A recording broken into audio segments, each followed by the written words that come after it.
I'm Anthony Valeri, Director of Investment Management.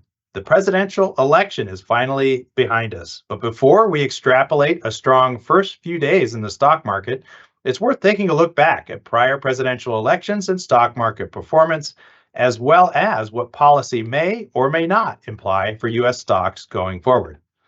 Let's take a look at economic growth as measured by GDP, and you'll see that it's been fairly consistent under both Democratic and Republican presidents. The Republican average has been influenced by presiding over a greater amount of economic contractions, including the great financial crisis in 2008 and the sharp drop during COVID, which can be attributed to poor timing.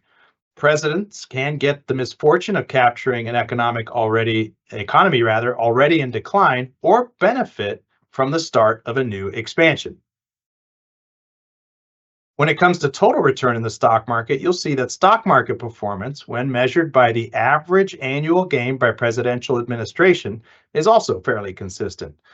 President Nixon presided over the early 1970s severe bear market, and George W. Bush presided over two severe bear markets, one following the dot-com bubble, and then, of course, the great financial crisis. President-elect Trump's first term saw a strong start as well, but that ultimately carried over into above average gains during his term. Still, his gains were roughly in line with other administrations that saw good performance, and we wouldn't extrapolate that necessarily for this particular administration.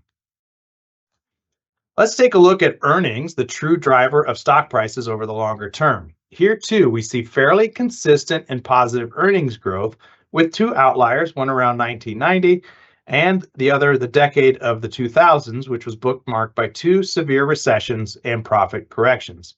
Here, too, timing can play a role as Presidents Obama and Biden started their terms just as a strong earnings rebound was underway following a recession. Domestic stock markets have reacted firmly positive, as we just mentioned, in the first few days following President-elect Trump's victory. But one of the big questions about the Trump administration is the subject of tariffs and whether campaign rhetoric is ultimately turned into actual policy.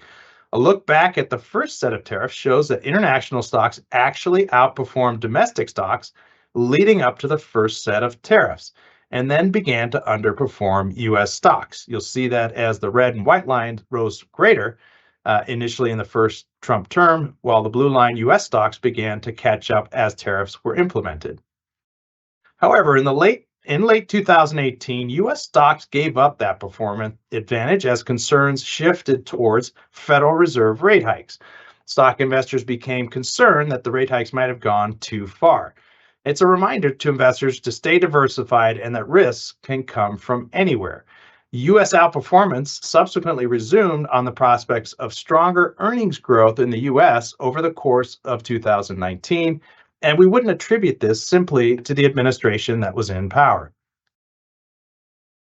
But policy doesn't always equate to investment outperformance. The approach of the Trump and Biden administrations to energy were very different, but the performance of the domestic energy sector fared substantially better under Biden than it did under Trump. Perhaps a contrary result than many expected.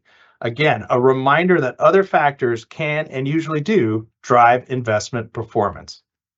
While domestic stocks have outperformed their international counterparts in the immediate aftermath of the U.S. election, we would not abandon a diversified approach. President-elect Trump's campaign promises to reduce corporate tax rates, lower regulation, and add tariffs to overseas goods has sparked a surge in domestic stocks.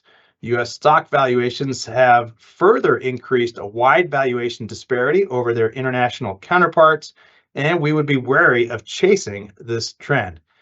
Continued fiscal stimulus in the U.S. and persistent budget deficits could create risks in the longer term, depending on what policy is ultimately implemented.